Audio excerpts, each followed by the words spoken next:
Hello, beautiful souls. How are you guys doing today? I hope you guys are doing well. I am your host, Heather Ashley, and this is Path of Awakening. Today, we're going to be exploring one of the most powerful, painful, and transformative parts of the spiritual awakening journey, and that is the dark night of the soul.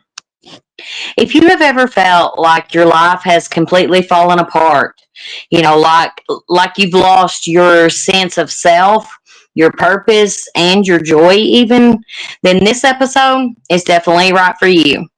This is where awakening truly begins, not in the light, but in the dark. As you all know, we're starting out this season with a question from one of you viewers. The way that you can send in your questions is by simply listening to the end of the episode for the topic for the upcoming week, and then send in your questions by emailing me at mindunbound 39 at gmail.com, or sending me a text message, or sending me a message on my TikTok channel, Path of Awakening 222. And that is pertaining to the topic for the following week. And hopefully you'll have your question picked and you'll have yours answered on the live. So our question this week is going to be, why do I feel like I'm losing everything? Friends, job, even parts of myself.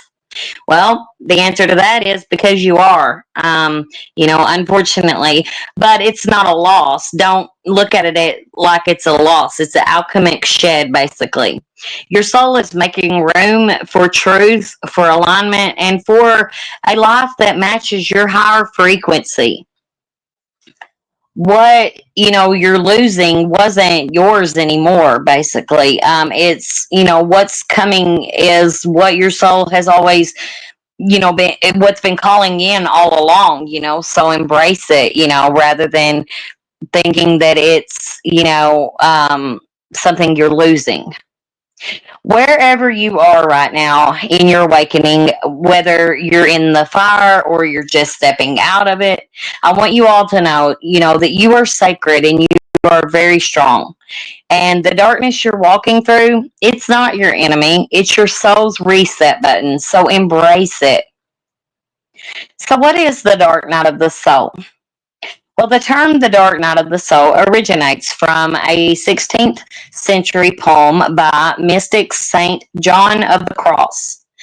And it's a phase of passive purification in the mystical development of the individual's spirit. According to the 16th century Spanish mystic, and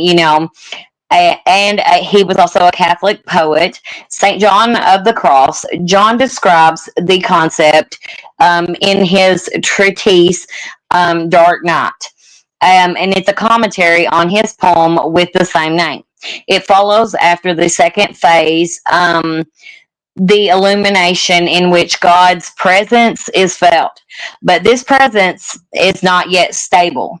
The author himself did not give any title to his poem, which, together with his commentary and the ascent of Mount Carmel, um, forms a treatise on the active and passive purification of the senses and the spirit, leading to mystical union, basically. But in spiritual terms, it refers to a period of deep inner despair and ego death that occurs just before or during a spiritual awakening. The phrase dark night of the soul has become a popular phrase that describes a crisis of faith or a difficult, painful period in one's life, usually revolving around spiritual awakening. It's when your old identity, beliefs, attachments, and patterns start to crumble, and you're left asking, who am I without this pain, without this job, without this relationship? You might feel spiritually disconnected, emotionally numb, and completely lost. But here's the thing, that loss, it's very sacred for you. It's your soul shedding everything that is not truly you.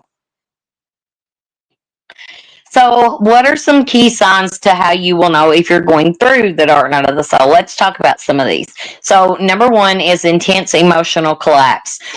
Crying for no reason, deep grief and hopelessness, feeling like nothing makes sense anymore. Loss of meaning is number two. The things that used to fulfill you now make you feel empty, kind of. You question your path and your choices as well as your purpose, even. Number three is isolation. Friends fade away, your family may fade away as well. You withdraw from the world, not by choice, but by your soul's design. Number four is physical symptoms. So you may feel headaches, you may experience fatigue, sleep disruption, body aches. You may even have bursts of energy and have no energy at all at times. Number five is ego death. You lose the identity you thought that you were, but you get a new one back. And it's like the universe takes away everything, or it takes everything away just so that it can rebuild it, but rebuild it in truth this time. Number six is the spiritual numbness. So you may feel cut off from your guides, source, or even your own intuition. This isn't depression. It's a soul detox. It's not a punishment. It's a purification. So like I said, embrace it.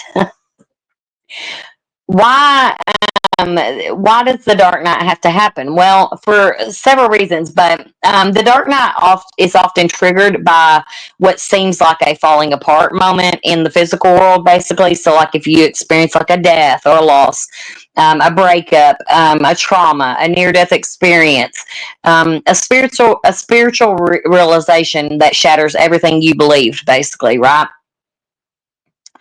So the term, and like I had said, before, um, that your spiritual or your the dark night of your soul is you finding out the truth to everything that you once thought to believe to be true. And it's not a breakdown, it's a sacred unraveling. It's your soul stripping away the layers of illusion to reveal the truth underneath. And I want to be clear, again, this is not depression. Though it at times may feel like it. I'm not going to lie, it may. It's just a spiritual detox, a death of false self, if you will. So, and this is the part that most people aren't ready for, because when you think about it, you're basically having to realize, there's a dark night of the soul. It doesn't just shake your personal world; it blows open your perception of reality itself, like literally, like everything that you've ever not, thought to be true is not. So it's the moment you start to wake up and realize, that religion, yeah, it may have been, it may have distorted the truth of your divinity. It may have, distorted the truth about everything that has to do with religion. Governments that they actually thrive on fear and control rather than, taking care of the people and putting the people's best interest in play. Education taught you nothing but compliance, not consciousness. Spirituality, was hidden in plain sight, but and there was so much of our history that's missing. Whole chapters missing, whole civilizations missing, your links to cosmic connections and your galactic truths that we really come from them, not from what a piece of material like the Bible tells you that where you come from. And then something happens and it clicks one day. The veil lifts and you realize that you've been asleep in a dream your whole entire life. And this right here, this is why it's so intense. You're not just healing, you're awakening to all truth, not just one, but all. You're awakening to the truth of reality itself. And that's why it's so intense. That's why it's so overwhelming at times. And the truth, when it lands, it shatters everything that isn't aligned with it. And that's why it's hard. The dark night has to happen because the soul, it can't fully awaken until all of those old programs, beliefs, and constructs are completely cleared out. And this is where the rebirth begins. You know, it is the soul's way of igniting rebirth. You know, it strips away what's false so the truth of who you are can rise. It's the cocoon before the butterfly, if you will. So let's kind of talk a little bit about the emotional landscape of the dark night of the soul, you know, and what it really feels like. Grief, but it's not just grief over a person, it's more grief over the loss of your old self, basically. You may feel angry at times. You may feel angry at the universe, at the lies you were told, at yourself, at your family, at your school, at your government. That's typically normal. You also may experience a little bit of fear, you know, of what's next, or fear of the unknown, fear of not finding yourself again, but you will, I promise you. And loneliness, you know, even if you're surrounded by people, it's still going to feel lonely because everybody around you is still asleep. So, for the, I mean, usually. And yet, you know, if you allow yourself to sit in this pain, you know, you try not to run from it, and you will, you know, you actually will face it head on, then you will meet the most powerful version of yourself on the other side of that, you know. So, how do you move through it? Well, here are some tools that will actually be very helpful for you guys when you are going through the dark night of the soul. One is going to be to let yourself feel. Let yourself feel the pain. Let yourself feel the emotions. Let yourself experience all of it. You know, don't suppress the tears. Embrace them. Don't rush the process. Take your time. Take baby steps. This is your soul speaking through your emotions, and let it speak to you. Number two, journal your pain. You know, ask yourself questions like, what am I being shown? What part of me is dying? What part of me is awakening? What is my purpose? You know. Number three, connect with nature. Earth is a grounding force. So, grounding is going to be amazing for you. Walk around outside barefooted is how you ground, and it's the best way to ground. While you're out there doing that, you know, just listen to the trees or the wind blowing, or, you know, watch a stream flowing down, you know, down its path. Stare up at the moonlight. All of these, the moonlight, trees, and water are healers. So let them heal you. Number four, seek soul nourishing practices like breath work, Reiki, shadow work, meditation. I do Reiki and shadow work both, and I would be happy to meditate with you anytime you would like. Number five is know that you're not alone. Millions of others are awakening right now. In fact, the earth is actually going through the largest spiritual awakening that it's ever seen. And so just remember that. And find a new tribe, you know, find, even if it's on, you know, TikTok or YouTube or Facebook, wherever it may be, then it's okay. Just be safe in doing so. And protect your energy. For the love of everything, please protect your energy.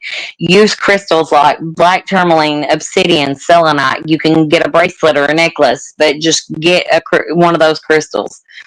Visualize, you know, a golden light around you each day, or you know, a white bubble of protection around you, or ask your spirit guides to place a shield of protection around you, and they will. So what, you know, after, you know, what comes after the breakthrough? The dark night doesn't last forever, so remember that first off. Eventually, the sun will return. And when it does, you're clearer, you're lighter. You're no longer afraid of your darkness because you faced it and you've lived it. Your intuition is heightened, your heart softens, your mission becomes clearer. You finally know what your, not your life's purpose, but what your soul's purpose is here for, what you came here to do. You awaken to all of these truths that are extraordinary and magnificent, and you become this person that is about unity and unification and uniting together, and it's about love and compassion. And you, the materialistic things of the world, they don't matter to you anymore. Fear is not a thing in your life anymore. Nothing is holding you back. You are the truest, authentic version of yourself that you will ever be. and embrace it because it's amazing. And remember, it's not the end. It's the sacred unraveling before the resurrection. So in closing, if you're going through the dark night of the soul, if you want, if you I want you to know this. You're not broken, not in the least. You are becoming the truest, authentic version of you that you can be. You are in the sacred fire of transformation, and that's scary, I get, but it's okay and it's bearable. You will get through it. Let it burn what isn't you so that you can, so that that true light can actually rise. And when you emerge, you will be a soul on fire for truth, for purpose, and for love. And don't forget to please subscribe to my YouTube channel, Path of Awakening, and follow my TikTok channel as well, Path of Awakening 222. And turn on that notification bell so you will be notified when a new episode drops. A new episode drops every Saturday. And thank you for walking this path of awakening with me. Next week we will be talking all about awakening our third eye and what all that entails and what we can expect when we're doing that and how to do that as well. And if you have any questions about your third eye, then just send them in next week or before next week, and I will answer them for you guys here on the live show. I'll draw and pick one of your guys' questions for the upcoming episode next week. And until then, next time, protect your light, trust the unraveling, and know you are never alone on this journey. Until then, love and light to everyone. Bye.